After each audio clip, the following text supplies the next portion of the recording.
ब्रह्मचारी गुरुकुले वसन्तान्तो गुरोर्हितम् आचरन् दासवन्नीचो गुरौ सुदृढ़सौहृदः।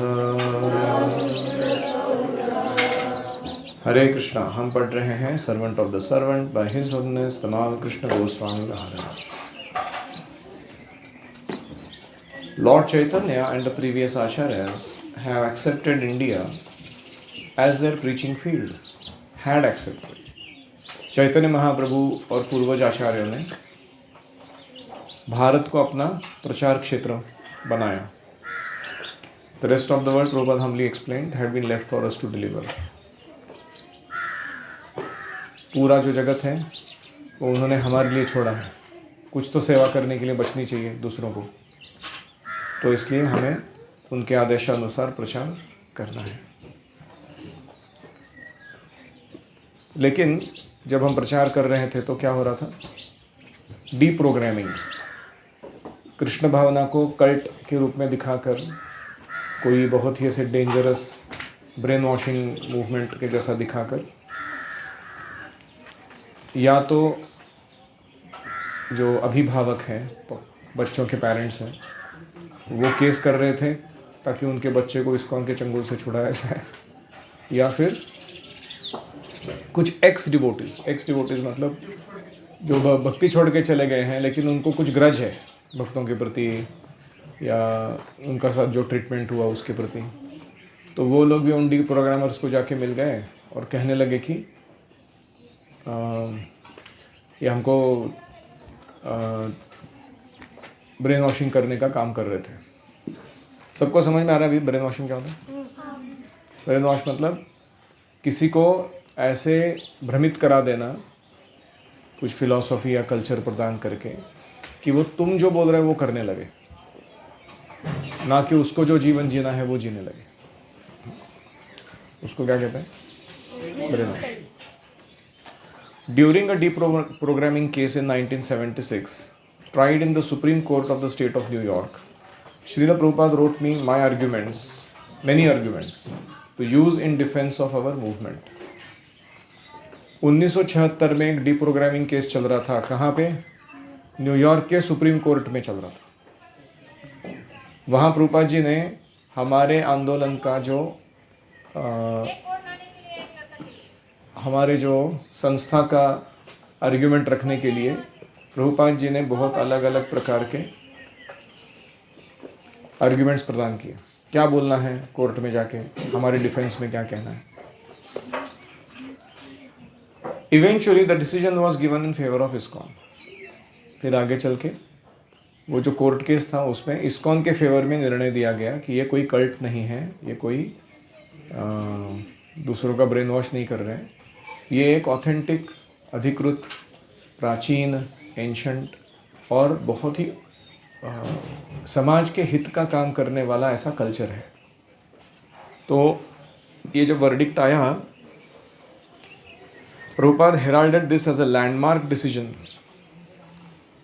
उन्होंने, प्रभुपाद जी ने कहा कि अरे ये तो इस्कॉन के भविष्य के लिए बहुत ही अच्छा साबित होगा ये निर्णय कोर्ट का दिया हुआ कि ISKCON is a bona fide religion with roots dating back more than 5000 years. 5000 वर्ष पूर्व से लेके आज तक चलती आ रही यह धरोहर है।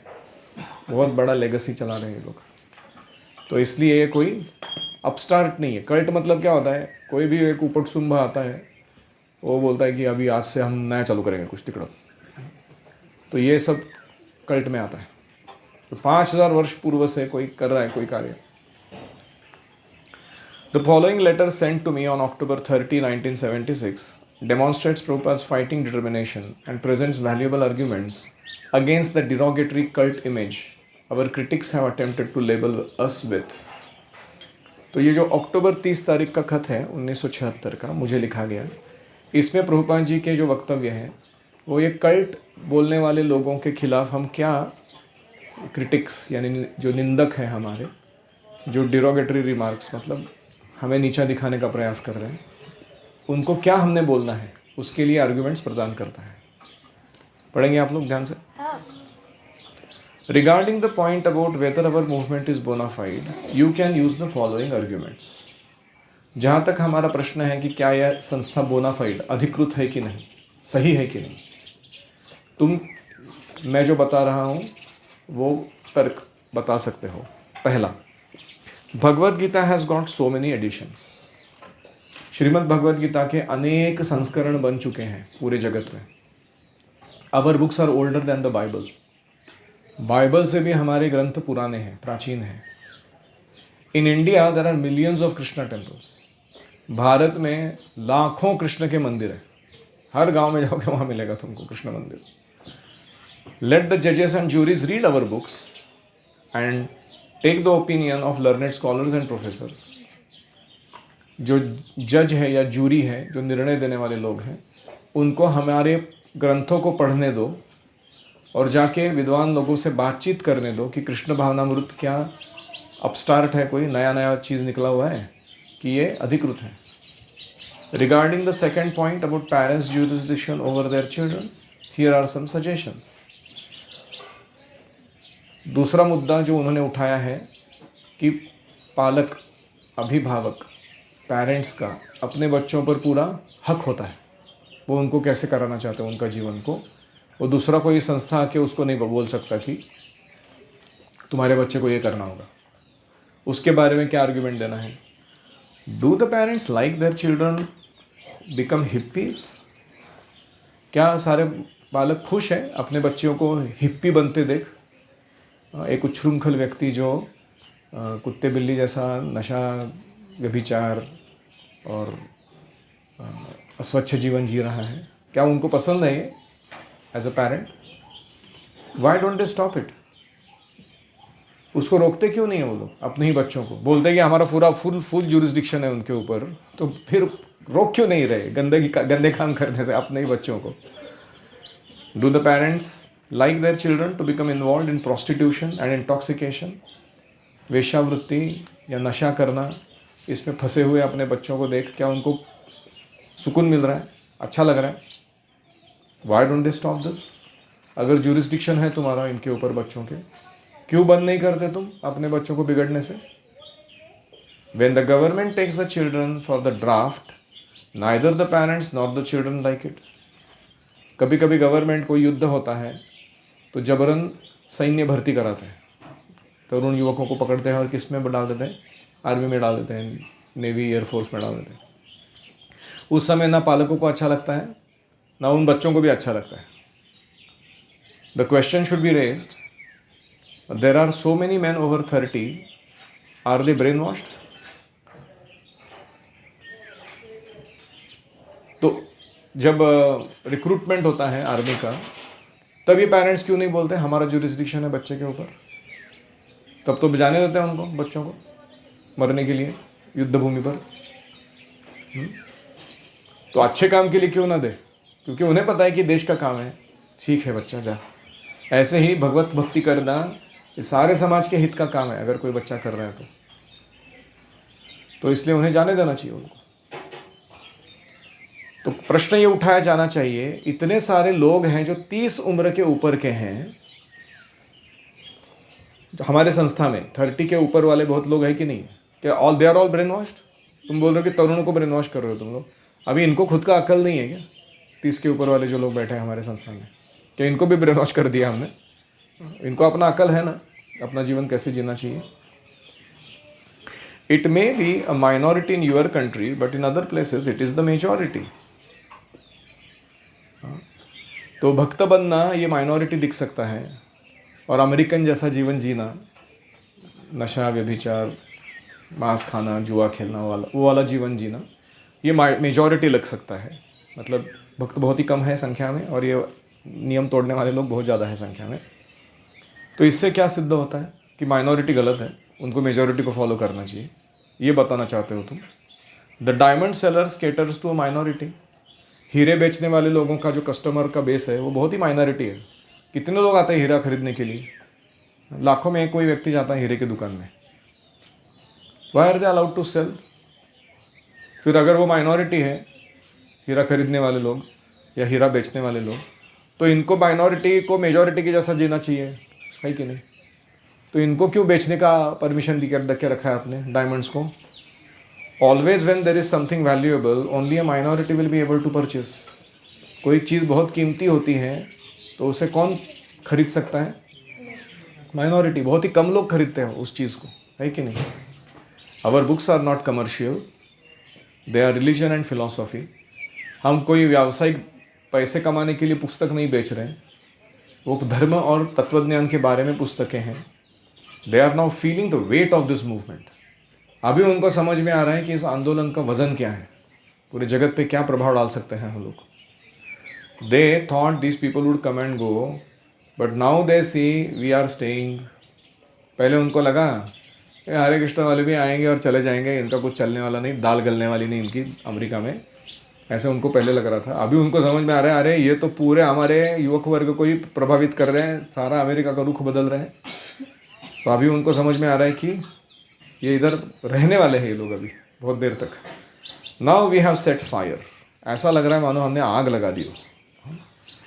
It will go on, it can not be stopped. एक बार आग लग जाती है वो बढ़ती जाती है, वो बुझती नहीं कभी। You can bring big fire brigades but the fire will act. चाहे जितना जोर लगा लो, बड़ा बड़ा फायर ब्रिगेड लेके आओ, अग्नि तो बुझेगी नहीं। The books are already there. पुस्तक तो वितरित हो चुके हैं, लोगों के हाथ में है। Even if they stop externally, internally it will go on. कभी लोगों को आप बोल सकते हो कि पब्लिकली आके तुम कर नहीं सकते ये सब काम, तो भी प्राइवेटली अपने घरों में बैठ के करेंगे ही वो, है कि नहीं? नाम जप करेंगे, भागवत पढ़ेंगे, अर्चना करेंगे, प्रसाद खाएंगे। उसको कौन रोक सकता है? Our first class campaign is book distribution. इसलिए हमारा सबसे प्रचार का महत्वपूर्ण माध्यम क्या है? ग्रंथ वितरण। गो हाउस टू हाउस, हर घर जाओ। The real fighting is now. अभी वास्तविक युद्ध शुरू हो गया है। Krishna will give you all protection, और कृष्ण तुम्हें जरूर रक्षा प्रदान करेंगे।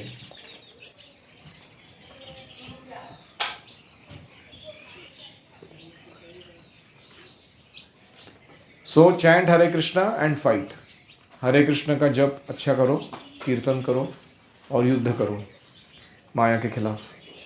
The movie expert has opined that there are so many ideas in our movement. एक मूवी मेकर था, कोई डायरेक्टर, उसने जब हमारे ग्रंथ पढ़े, भक्तों को देखा, उसने कहा अरे एक एक आइडिया जो इनके पास है ना, इसके ऊपर एक कितने कितने मूवीज़ बनाए जा सकते हैं, है कि नहीं?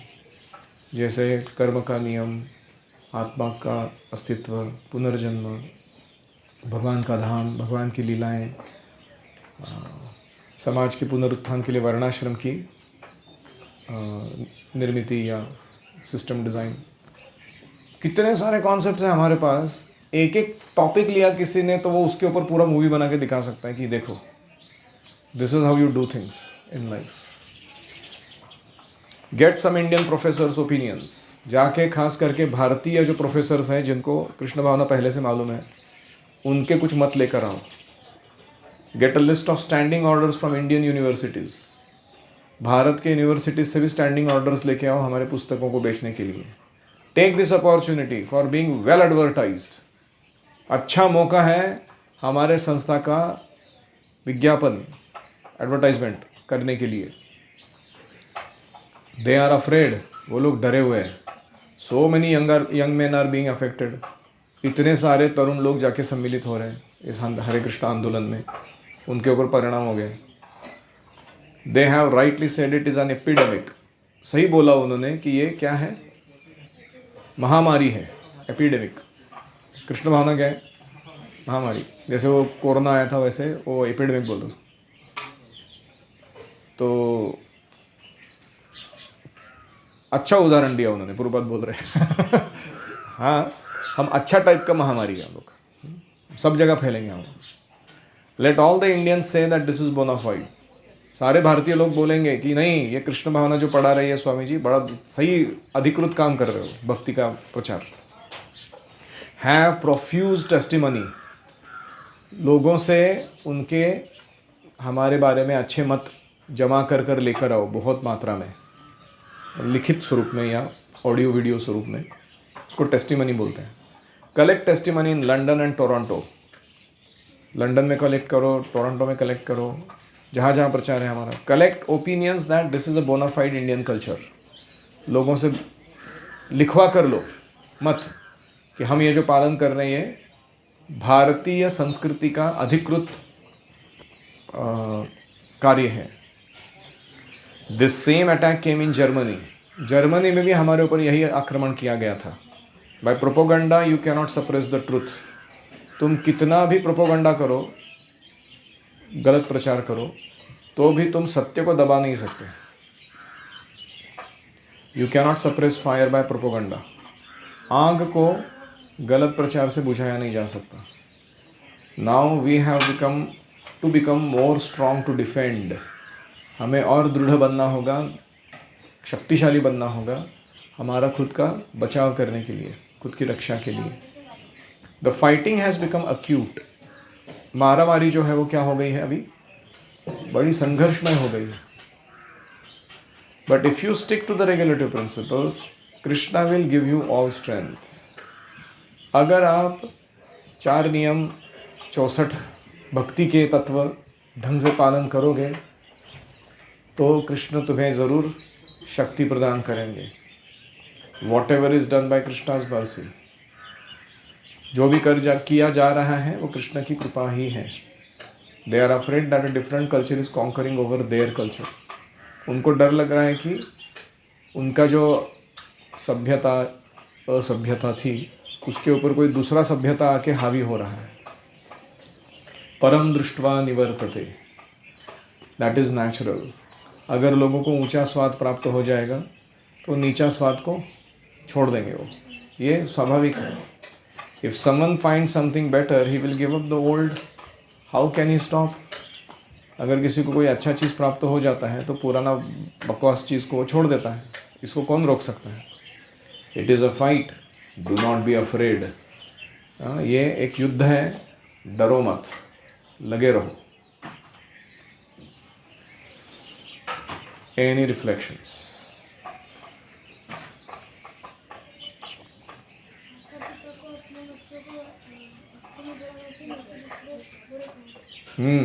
माता पिता बच्चे जब बुरे कामों में जुड़ जाते हैं तो उनके ऊपर अपना ज्यूरिसडिक्शन को बोलते हैं अभी क्या कर सकते हैं, बच्चे के ऊपर कंट्रोल नहीं रहा आजकल, सब ऐसे ही चलता है इधर। जैसे ही बच्चा भक्त बनने लगता है तो बोलता है हमारा कंट्रोल है इसके ऊपर, है हमारे मर्जी के बिना कुछ करने का नहीं, इधर ऐसा नहीं करना। अरे गटर में जा रहा था वो व्यक्ति, उस समय कंट्रोल कहाँ चला गया था तुम्हारा। हाँ? तो बहुत बार ऐसा मैंने देखा है। एक माता आई थी, उसका लड़का ब्रह्मचारी बनने के लिए आश्रम में ज्वाइन किया। तो मैं उस समय टेम्पल मैनेजर था, उसका काउंसलर कोई दूसरे डिवोटी थे, तो वो लेके आए उनको मेरे पास।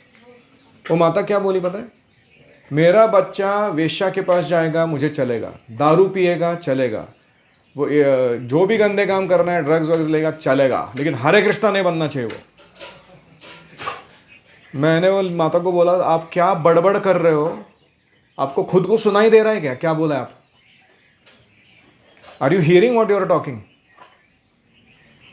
इतना घृणा भरा है भगवान के प्रति मन में, भक्ति के प्रति, कि मेरे बच्चे का वाट लगेगा तो भी चलेगा लेकिन डिवोटी नहीं बनना चाहिए वो। ऐसा बोल रही हो माता, अपने मुंह से बोल रही है। क्यों? क्योंकि उसके फॉरेन कंट्री जाना है, पैसा कमाना है, हमारे इंद्रिय तृप्ति को आगे बढ़ाना है, इसके लिए इसको पाल पोस के बड़ा किया हमने इतना साल। अचानक कैसा डिवोटी बन गया है, पूरा एम्बिशनलेस हो जाएगा आदमी हाँ भौतिक जीवन में।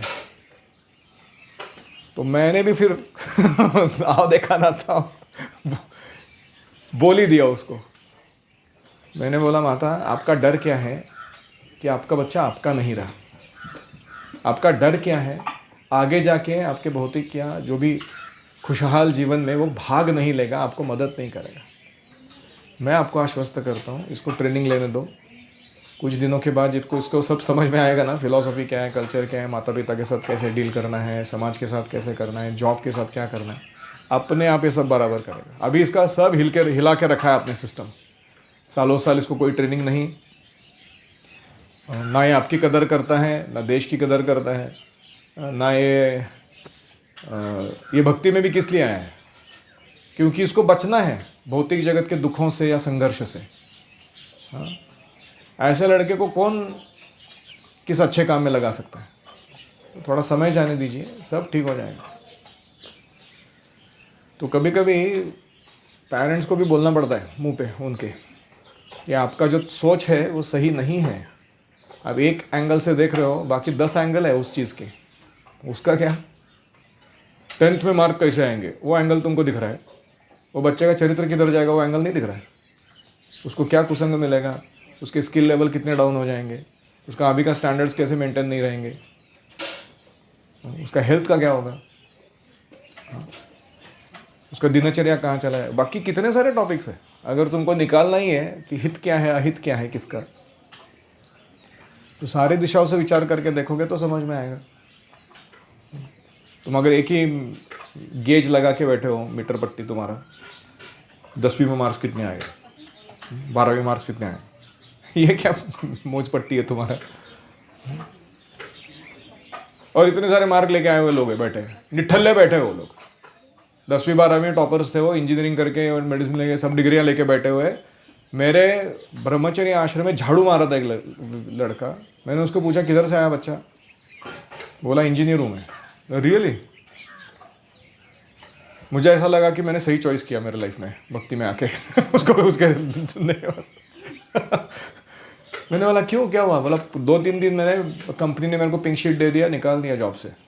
बोला नहीं ज़रूरत है तुम्हारा, जाओ, अभी घर का पेट तो पालना है ना सबका, तो कुछ तो जॉब मिले करके ले लिया मैंने। मंदिर में झाड़ू पोछा कर रहा हूँ। तो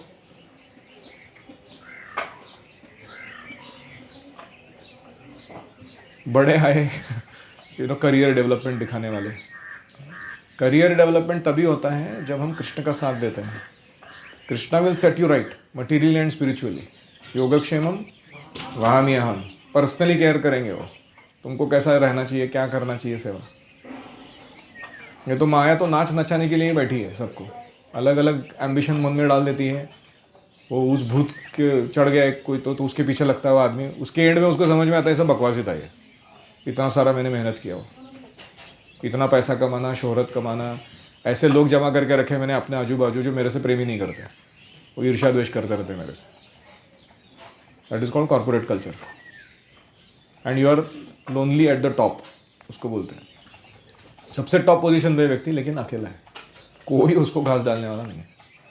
और जैसे उसका रिटायरमेंट हो जाता है, पैसे कमाने के योग्य नहीं रहता है व्यक्ति, उसको कोई कुत्ता भी सूंघने के लिए नहीं आता। उसको so called relatives and friends जिन्होंने उसको इतना रेस में दौड़ाया करियर बिल्डिंग के, उनमें से कोई उसको घास डालने नहीं आता। यावत वित्तोपार्जन सक्तः तावन् निज परिवारो रक्तः पश्चात जीवति जर्जर देहे वार्ताम कोपी न पृच्छति गेहे।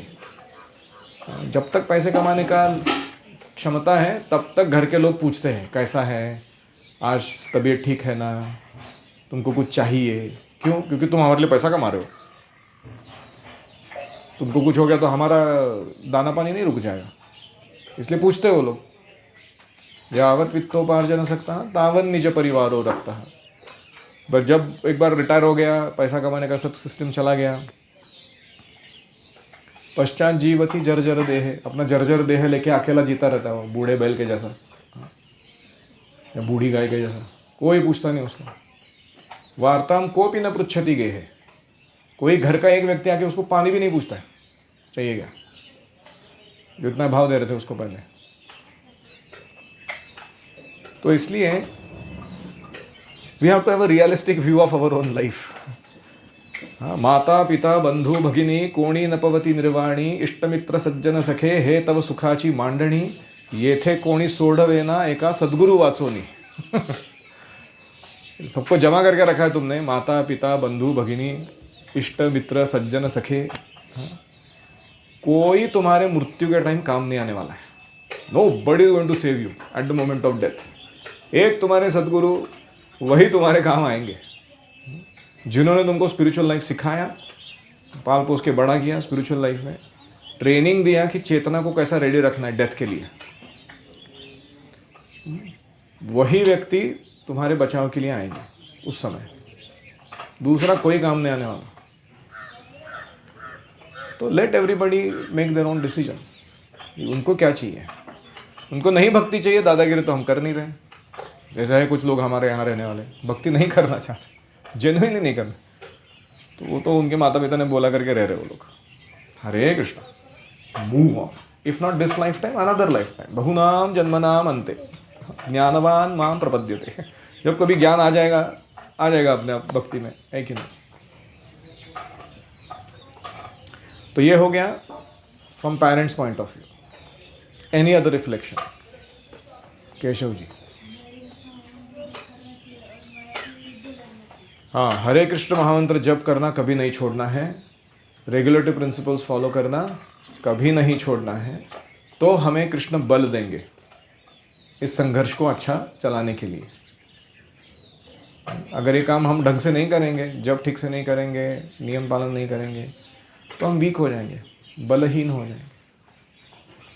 फिर कोई भी थोड़ा सा संसर्ग आ जाएगा माया का, तुरंत बीमार हो जाएंगे। इम्यूनिटी चाहिए ना बॉडी में, रोग प्रतिकारक शक्ति। अपना खुराक खा पी के मस्त रहना चाहिए आदमी को हमेशा, तब काम चलेगा।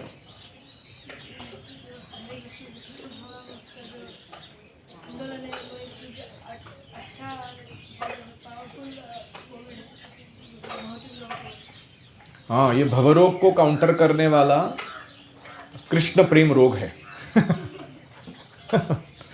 उसको लोग रोग समझ रहे हैं, हमारा कहना ऐसा नहीं है। हरि रस मदिरा मदाति मत्ता, हम लोग हरि रस मदिरा पी के निकले हुए, दुनिया जाए तेल लेने, हमको जो करना है हम वही करेंगे।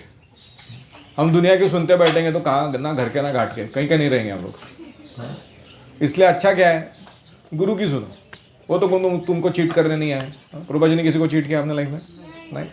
जो बोला सत्य बोला, अब किया तो भला ही किया किसी का, है कि नहीं? बस बात खत्म। ऐसा बेंचमार्क अगर मिल जाए किसी को, उसको और क्या इधर उधर देखना, है कि नहीं?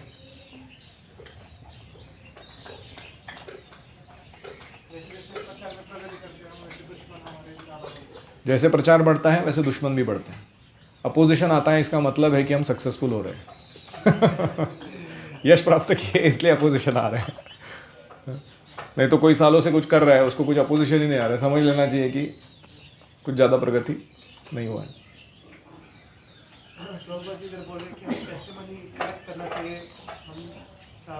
साबित करने के लिए हमारा मूवमेंट कल्चरली स्ट्रॉन्ग है और ये कुछ अलग पंथ नहीं है। हाँ, टेस्टिमनीज मतलब लोगों के लिखित रूप में दिए गए मत, फॉर्मल ओपिनियन, उसको हमें कलेक्ट करके रखना चाहिए। जैसे आपने अगर गुरुकुल का ब्रोशर देखा रहेगा तो उसमें आपके ही पेरेंट्स के वक्तव्य हैं, है कि नहीं? केशव जी के पेरेंट बोल रहे हैं कि हमारा बच्चा अच्छा बन गया गुरुकुल में जाने के बाद। ओम भैया के पेरेंट्स बोल रहे हैं कि he is truly empowered spiritually and materially after being in the Gurukul. तो उसको बोलते हैं टेस्टिमनी। उसे हमें जमा करना चाहिए, ताकि कल को का आक्षेप लेता है कि मैं नहीं मानता तुम लोग सही काम कर रहे हो, उसको दिखाने का ये ले, 1000 लोगों के मत ले, तेरा एक मत इधर या 1000 लोग के मत इधर, कौन सा तेरे को मैच करता है, देख किसका पलड़ा भारी है। और कोई?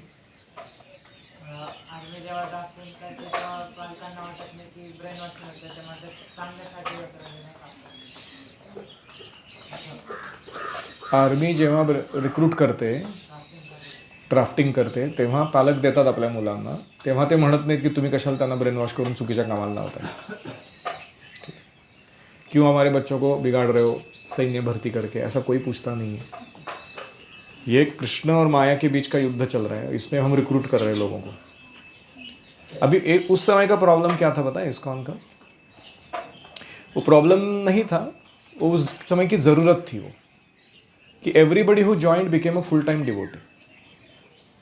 उसको मंदिर के अंदर ही रहना पड़ता था, उसका समाज से संपर्क टूट जाता था, वो अपने माता पिता के केयर के प्रति ज़्यादा प्रवृत्त नहीं रहता था। वो हमारा इशू था। अभी ऐसा नहीं है इस्कॉन में। अभी इस्कॉन में हर प्रकार के लोग फुल टाइम ज्वाइन कर सकते हैं, कोई प्रॉब्लम नहीं है। उनको अपनी स्थिति बदलने की भी ज़रूरत नहीं है। स्थाने स्थिता श्रुति कथा तनुआ। उस समय टेम्पल मतलब डिवोटिस, कॉन्ग्रीगेशन मतलब माया, ऐसा था वो। अभी दोनों है, टेम्पल भी है, कॉन्ग्रीगेशन भी है। कॉन्ग्रीगेशन मतलब जो रियल वर्ल्ड में रियल लाइफ के कुछ काम करते हुए समाज में कुछ वर्ण आश्रम में भाग ले रहे हैं, वो लोग। टेम्पल मतलब जो फुल टाइम बन के बैठे हुए हैं, उनको दूसरा कोई काम नहीं, उनको सिर्फ प्रसाद खाना है और प्रचार करना है, बस मिशनरी एक्टिविटीज। तो दोनों प्रकार के लोग जरूरी है, बोथ आर नीडेड। तो अभी ऐसा नहीं है इस्कॉन का स्वरूप। We don't make everybody full time, मतलब उनके हिसाब से all ISKCON duties are full time only, कोई पार्ट टाइम ड्यूटी है नहीं इधर। वो पूरा अपना समय, शक्ति, विचार सब कुछ दे देता है वो भगवान की सेवा में। एक्चुअली इतना अच्छा आंदोलन किधर मिलेगा नहीं, पता है, इस्कॉन जैसा। That allows you to you have your own nature to be exercise, yet gives you a full fledged engagement spiritual life में। एक जर्मनी से व्यक्ति आया था भारत में, अलग अलग संस्था में घूमा, और सब जगह जाके उसने एक ही रिक्वायरमेंट बोला, I have come here to dedicate my life to God, you have to engage me 24 hours in God service. 24 घंटा एंगेज करना है मेरे को। तो जो संस्थाओं के गुरु लोग थे, वो गुरु लोग बोले, अरे हम खुद ही 24 आवर एंगेज नहीं है, तुमको कैसा एंगेज करेंगे हम लोग, हमको नहीं मालूम ये टेक्निक कैसा करना है। फिर वो भक्ति सिद्धांत सरस्वती से मिला, वो देखा कि ये व्यक्ति हाँ 24 आवर एंगेज है, इसके सारे चेले चपाटे वो भी एंगेज रहे 24 आवर। इतने 60,000 शिष्य है, कोई भी फुल हाफ टाइम मेंबर नहीं है इधर, इतने लोगों को एंगेज करके रखा है भगवान की सेवा में। फिर वो उधर सरेंडर किया, शिष्यस्ते हम मेरे को शिष्य बनाओ, मेरे को भी 24 आवर एंगेजमेंट दे दो। ठीक।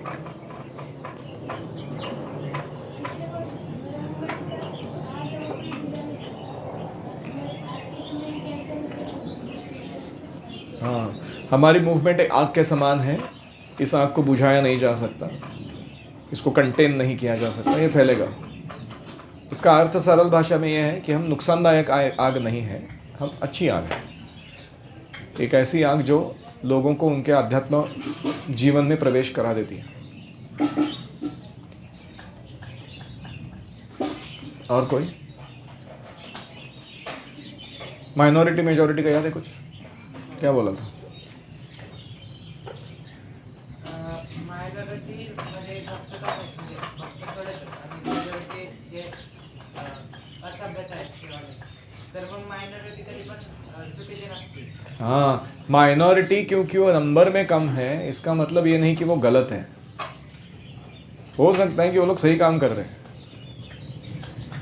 तो इसलिए हमें नंबर से नहीं देखना है, हम उनके चरित्र से, उनके कार्य से, उनके सेवा योगदान से उनको जज कर सकते हैं कि वो कौन किसने लेवल का है। मौल्यवान चीज़ों को खरीदने के लिए माइनॉरिटी ही जाता है, मेजॉरिटी नहीं जाता। इसका मतलब वो मौल्यवान नहीं है, ऐसा नहीं है। डायमंड शॉप में कितने लोग जाते हैं? 15 दिन में एक आदमी आता है कोई, तो इसलिए क्या डायमंड शॉप बंद कर देनी चाहिए?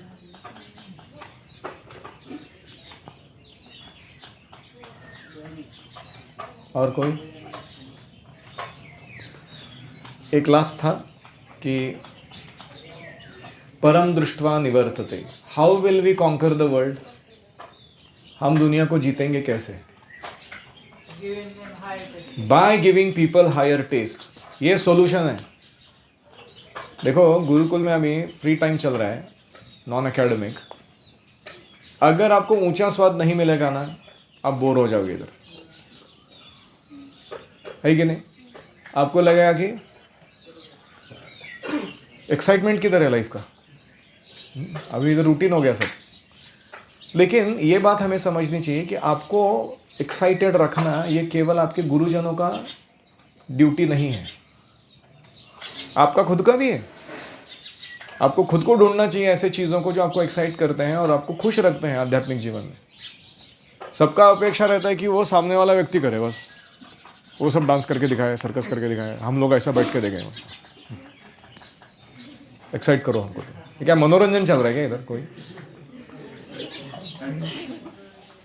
तुम्हारा खुद का इनिशिएटिव का है. Use your own resources, resourcefulness and initiative, R&I. लेकिन मुझे कौन एक्साइट रख रहा है इधर? कोई आ रहा है उधर? बाहर से आके कोई एनर्जी सप्लाई दे रहा है इधर? कोई नहीं दे रहा. अब मैं खुद ही एक्साइटेड हूँ, है कि नहीं? रोज उठ के एक्साइटेड रहता हूँ, हरी वो आज के दिन धमाका. क्यों? क्योंकि मैंने मेरा रिसोर्सफुलनेस या मेरा इनिशिएटिव काम पे लगाया हुआ है. ऐसा नहीं कि आप नहीं कर सकते हो इसको. Don't look up to your seniors all the time that they are responsible for keeping me engaged and happy and on roller coaster ride of spiritual life. अच्छा लगना चाहिए मेरे को हमेशा. उनका वो जिम्मेदारी नहीं है. उनका काम, अपना काम करने दो उनको. Imagine if I were to demand from my guru Maharaj और माई सीनियर्स कि तुम क्या कुछ कर नहीं रहे हो आजकल, मेरा लाइफ बहुत बोर हो गया. इधर कुछ मज़ा नहीं आ रहा है स्पिरिचुअल लाइफ में. यहाँ तो लोग परेशान कर रहे हैं मेरे को, फिर भी मैं एक्साइटेड हूँ, है ना. कोई एंथू देने वाला लोग थोड़े कम हैं, ऐसा नहीं कि बहुत ज़्यादा लोग हैं. लेकिन क्यों? क्योंकि मुझे चाहिए कि मैं अपने मार्ग को बनाते चलो. You have to find your own way out of this mess जो चल रहा है. वो या माकडाला त्या केळ्यापर्यंत पोचवा, वो रहता ना वो जिगजैग रूट. वो माकड़ को एक इंसेंटिव क्या है, वो केला है उसके मन में, है कि नहीं? वैसे हमारे लिए कृष्ण प्रेम, बाकी सब मैश वो ऐसा उल्टा सुल्टा सब है, मेज है इधर. उसमें से जाना है हमको, खुद को ही ढूंढना है उसको. कभी इधर जाके देखा रहे उधर से बंद है उल्टा आके वापस उधर से जाना है कि नहीं?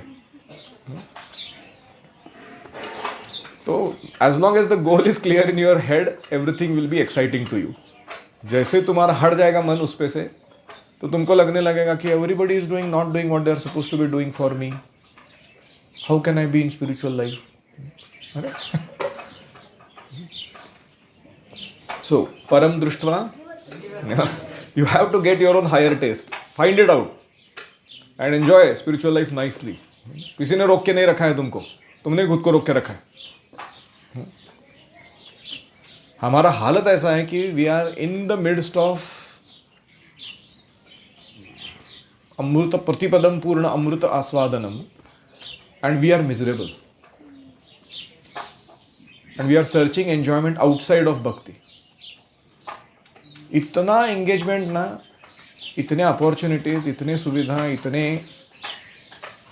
क्या कहेंगे कनेक्ट्स किसी भी ऑर्गेनाइजेशन ने नहीं दिए रहेंगे किसी को स्पिरिचुअल लाइफ में, जितना प्रभुपाद जी ने निर्माण करके दिया है. तो ऐसे सूफी में कहावत है, कल हमने उसको धोया था थोड़ा सा. हवाएं मेरी, फिजाएं मेरी, मेरे हैं मौसम. सब कुछ अनुकूल है. हवा अनुकूल है, नेचर बहुत अनुकूल है, मौसम वेदर कंडीशन भी बहुत फेवरेबल. हवाएं मेरी, फिजाएं मेरी, मेरे मौसम. तो क्या सबब है? सूखी है खेतियां मेरी. तो क्या कारण है कि मेरी खेती में कुछ उग नहीं रहा है? मैं ही कारण हूं, है कि नहीं? बाकी कोई कारण नहीं है इसके लिए. तो मैंने अपने गुरु महाराज को देखा है, प्रभुपाद जी को देखा है, कोई उनको मदद करने के लिए भी नहीं था, तो भी वो अकेले से कर रहे थे. क्यों? क्योंकि उनके गुरु जी ने बोला ये काम करना है. We have inspiration already. ये इंस्पिरेशन कभी जाने वाला नहीं है हमारे हृदय से. और हमें भी अपना यदि तोर डाक्षो ने क्यों ना आशे एकला चलो रे. तुमको तुम्हारा पुकार सुनने के लिए कोई नहीं है, अकेला चलो, है कि नहीं? तुम्हारे साथ नहीं आ रहा है कोई, तो क्या करेंगे? जाएंगे नहीं भगवत धाम हम लोग. उनका प्रॉब्लम है, उनको नहीं जाना है तो हमारा प्रॉब्लम नहीं है. ओम हरे कृष्णा कृष्णा कृष्णा हरे हरे, हरे राम राम राम हरे हरे. हरि ओम तत्सत.